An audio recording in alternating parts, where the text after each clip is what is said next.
And welcome back, Gamer Nation. SKS here with another episode of Advising Joe Biden. Last time we left off, we were in this weird circle with President Biden, Senator Ted Cruz. Clarence Thomas is somehow involved in this, and we're walking up to a building, and there's a U.S. Marshal standing outside. So we'll see what's about to happen. All right, so here's the story. U.S. Marshal has stopped me from entering, stating I need to get to the White House because President Joe Biden has fallen on Air Force One.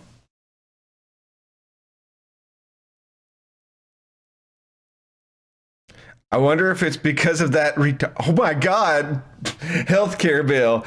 I tell him I need to meet with Judge Thomas, and he steps aside. I enter the hotel and head to Judge Thomas's room. Okay, so evidently it doesn't matter that the president fell. We're just going to go in here and this game does not cease to amaze me. All right, I walk up to Judge Thomas's hotel room and I ask him, what is so important? He opens the door and two other U.S. Marshals enter holding a large piece of plastic with holes in it. As Judge Thomas steps out of the room, he is wearing a bulletproof vest. You say, Judge Thomas, what is going on? Why all of this security? I have no idea. The White House says you're here about the health care bill. No, I'm not here about that. This is all too much. What is going on with this health care bill? This health care bill is like the scandal of all scandals. You say, why are you in a bulletproof vest over the health care bill? I have no idea. I was briefed to wear one, and they are visibly different than the ones I usually wear, he says. What are you looking at me for? I'm not charged with anything. All right, I'm just going to come out and ask him why the healthcare bill is so bad. Because it is. You will know more after you speak with the president. You had better come with me, he says.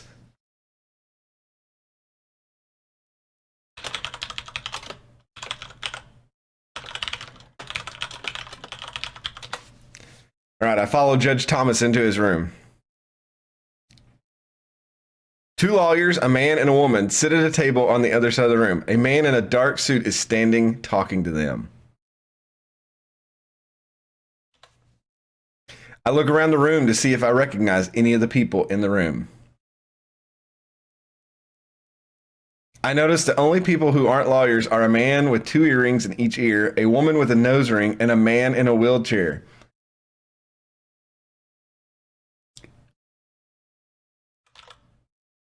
It's kind of like it's a war room, so I'm just going to ask him who these people are. Judge Thomas, who are these people? What is going on? These are the people I've hired to handle this bill. They are very good at their jobs, and I suggest you don't interfere with them. I want to know what this is all about. All right, I'm just going to come out and ask him. You're a judge. How can you work on the bill? You are not a congressman like Ted Cruz or anybody else or Pelosi or anything. So let's just see what he says. It is a high-stakes game. I have to work as a judge on the bill, but if you want me to drop out, I will. So you are one of the negotiators.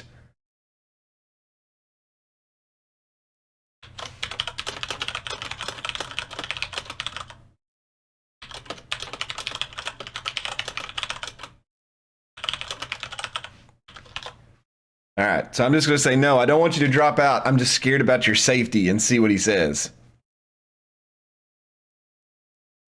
Thank you. You're the first person who has expressed that opinion. Please wait here, he says. The judge heads into another room and takes off his bulletproof vest to reveal a thin build. No, just kidding. Just kidding. Okay. So what changes are you what changes to the healthcare bill are you advocating for? The judge doesn't have papers with him. He just walks up and starts reading from a card. All right. The judge goes over the main points that his team are working on. He states that the president may be compromised. His press secretary was found dead the other day, and they believe North Korea killed him. The bill should be passed so quick that it can be shown that a communist takeover couldn't happen. Oh my God. So they really think the communists are still going on. All right, so I'm going to hit him with this question. Judge Thomas, do you still think the communists are trying to take over? North Korea's leader died earlier in the year. Let's see what he comes up with here. Yes, and I think that the Tupulesk brothers were put on this earth to change that. So are you pushing for it? Who are the Tupulesk brothers? I don't know who these people are.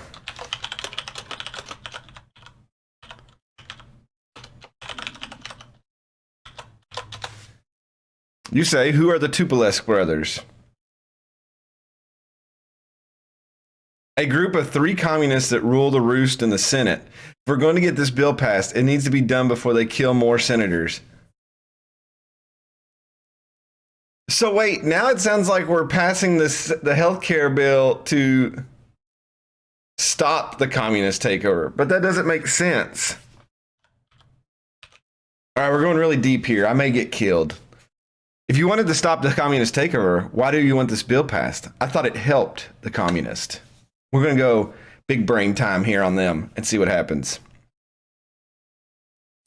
Who said I want it passed for that reason? I want it passed so that the new powers in charge can be stable. If they are not, then you have a year of instability before the communists take over. You say, who do you want the leaders to be when this is passed? I want a 3-man team that includes the chief of staff, the House Majority Leader, and the Senate Majority Leader. They should pick 2 more to join them from their party.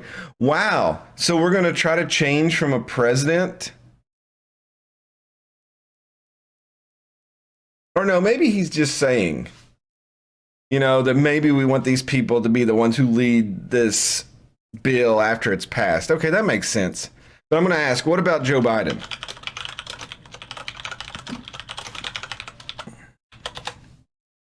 What about President Joe Biden? He is a tool of the 3 you named. If they can get rid of him, they could get the bill passed with minimal changes. Why don't you have faith in him? He isn't fit for a position. He sleeps too much and eats too much fast food. What do you want to be done? I want him to be out of office within the year.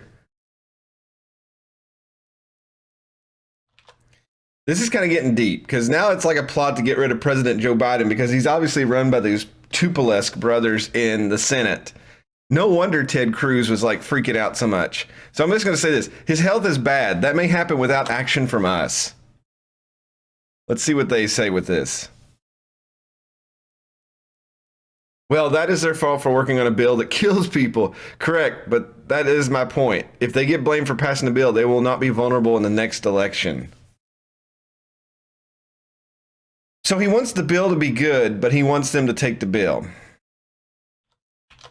All right, I'm just going to ask. So you want Joe Biden and Democrats to be blamed for ruining the bill? Yes, if they fail to get a good deal for all sides, they will be blamed for a bad deal and get hung out to dry. He continues reading from his card and gives you a strange look.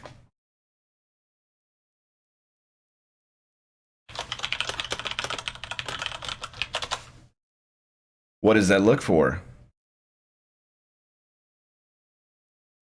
Nothing, but you said you didn't have any faith for him to be able to get this passed. Now you're discussing a way to make sure they are blamed for it. Yes, I am.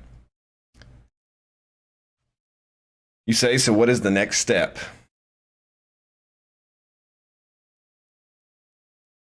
We need to ensure the bill passes and get rid of the current leader to ensure the bill isn't stopped before it even gets started. And who is that?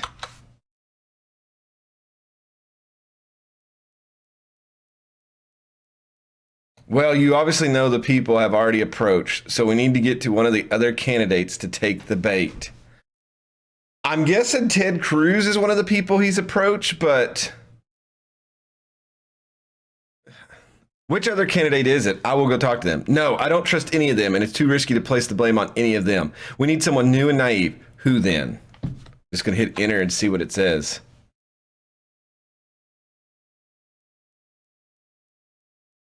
The last candidate, but it is a little too cunning to work. But he is a little too cunning to work with. We need to get someone who is either too stupid or too corrupt to realize what is happening. Who is the cunning one? I'm just letting it roll right now. I don't really have any input on this. The supposed frontrunner, of course, who is that? The governor of your home state. Andy Beshear? Okay. All right, here we go. You mean Andy Beshear? He's a Democrat too. How can he be in this?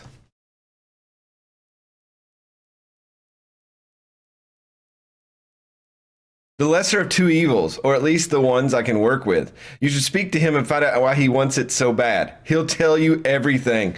Oh my God, the governor of Kentucky is now involved in this. Oh man. Andrew Beshear, what have you got yourself into?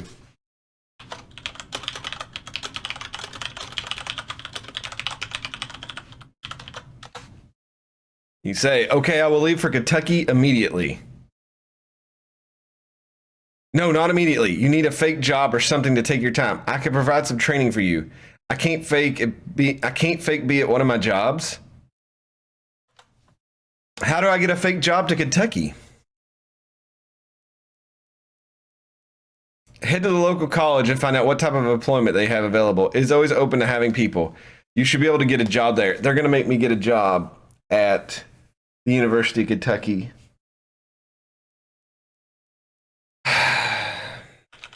You say the University of Kentucky is a major college there. I will get an advising job.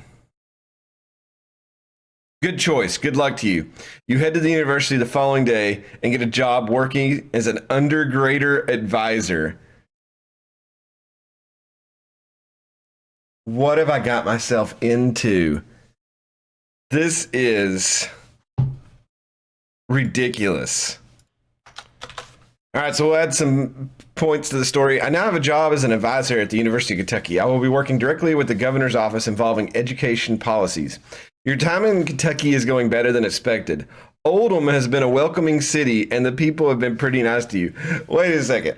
First of all, Oldham is a county, and that is over near Louisville. So maybe I should be at the University of Louisville if that's what it's saying, because that would make more sense as I'm working at the University of Louisville and living in Oldham County, which is right outside of that.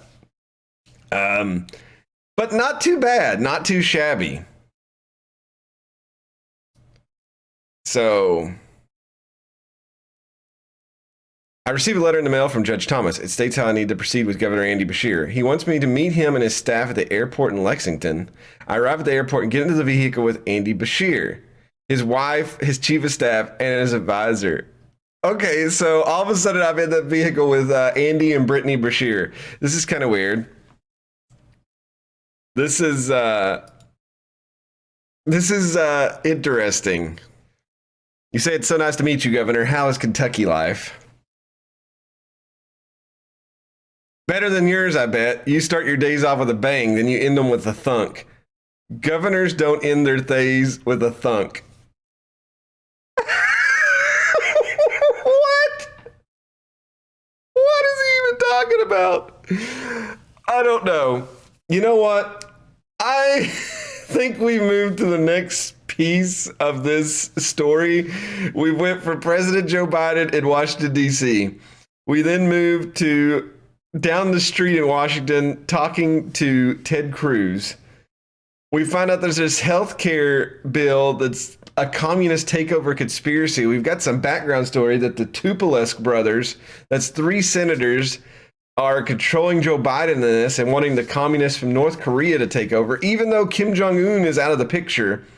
And now we've met with Judge Clarence Thomas, who has sent me to Kentucky to talk to Andy Beshear. And Andy Beshear, the governor here, is somehow going to give us or be the person that comes in to save the day, which is, I don't even know. I don't even know at this point where this is going to go. Let me know in chat what you all think is going to happen. And yeah, I might even take some of the little statements that you all put down in the descriptions or down in the comments and enter them in this and see what kind of wild ride we're about to go on. So next time, we're going to get some more information from Andy Beshear and see how he plays a part in Judge Thomas and Ted Cruz's plan to stop the Tupolev brothers and Joe Biden. As always, thanks for watching. God bless. I will see you all next time. Good night, gamers. And great thanks to the March Patreon, Zachary McKinley, Nicholas Abser, Azure Rain, James Matisse, the least expected party commissar.